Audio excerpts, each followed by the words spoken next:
आणि इतर जे निवडणूक जे लढायची आहे ते खरं पाहिलं म्हणजे आता तुम्ही कधी विचारणार आहेत पुढे विचारतालही, इथं आम्ही सोबत कुणाच्या जाणार नाही. कारण आम्ही कुठल्या पक्षाच्या नावावर निवडणूक लढत नाहीयेत. आम्ही लढतोय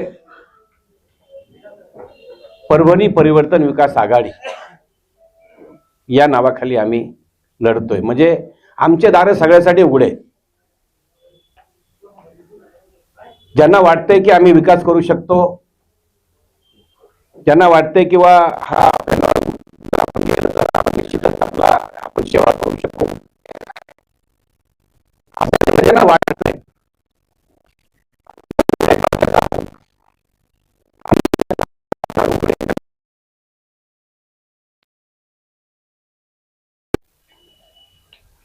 जे येतील त्यांच्या सोबत,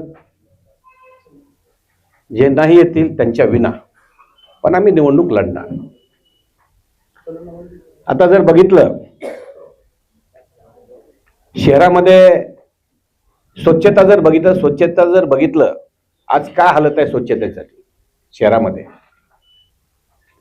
इतके बुरे हालत मी कुठंच बघितलं नाही. असं म्हणजे एकंदरीत स्वच्छतेचा इतका अभाव आहे की आपण सांगू शकत नाही. आणि कुठं त्याच्यामध्ये कुणासोबत बराबरी करण्यासारखं पण कुठं नाही. कारण काय सगळ्यात म्हणजे अस्वच्छ शहर म्हणलं तर परभणी आहे. मला थोडंसं दुःख होतंय असं बोलताना, कारण माझा जिल्हा आहे. माझा जिल्हा असल्यामुळे मला निश्चित दुःख व्हायला लागलं की असं बोल, पण मला पर्याय नाही. जे खरं आहे ते तुमच्याजवळ सत्य मांडावं लागेल.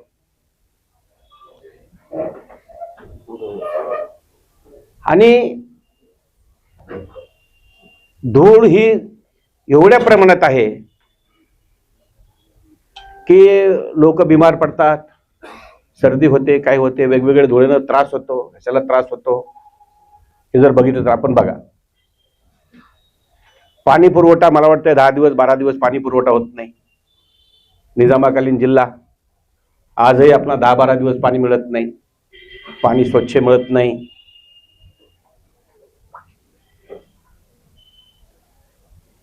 सुविधा द्यायच्या नाहीत, कमी म्हणजे काय द्यायच्याच नाही सुविधा तेवढ्या, कराची आकारणी करायची जास्त.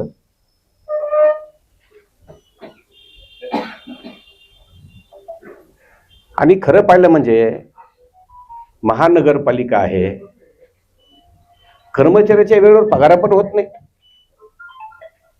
किती दुर्दैव.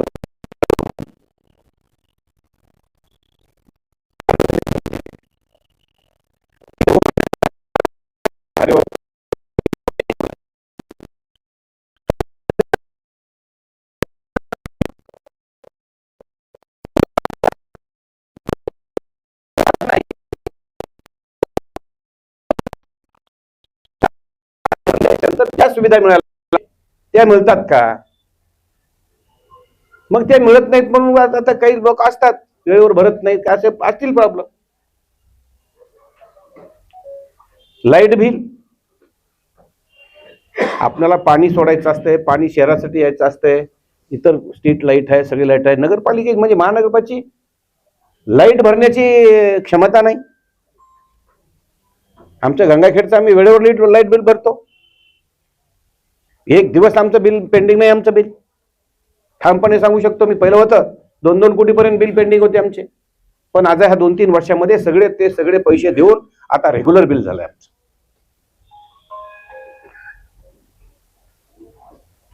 म्हणजे पगारी वेळेवर नाहीत. आता तुम्ही जर बघितलं रोड असेल, नाली असेल, हे आहे का बाबा कुठे? म्हणजे मी ज्या भागात गेलो फिरलो, पाऊस काळ वगैरे झाला, तिथं जर एखादी मौत झाली तर त्या मौत झालेल्या व्यक्तीला कुणाला जर घेऊन जायचं म्हणलं तर रस्ता नाही. पाऊस जर असेल, चौघाला जर खांद्यावर न्यायचं म्हणलं, चौघाला चालायसारखा रस्ता नाही तिथे. ही अवस्था कुठं असते? निजामाकालीन जिल्हा आमचा, आणि ही अवस्था आज शहरामध्ये आहे. कुठे मी सगळीकडे फिरलोय.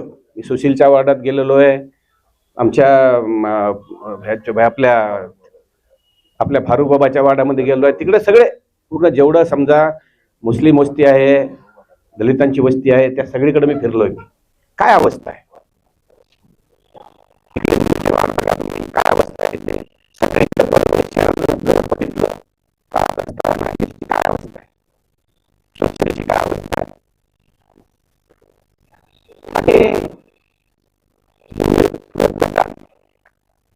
हे केव्हाचं बंद झाले, बंद झालं ते कुठं गेले, ते काय नाही आणि का काम होत नाही मला माहित नाही. मला जर कोणी मदत मागितली असती मी मदत निश्चित केली असती. पण हे गटाराची कुठं आहे माहित नाही, पाण्याचं आपलं काय चाललंय ते कळत नाही. आणि फक्त एक इथं गोष्ट होते, काय होते,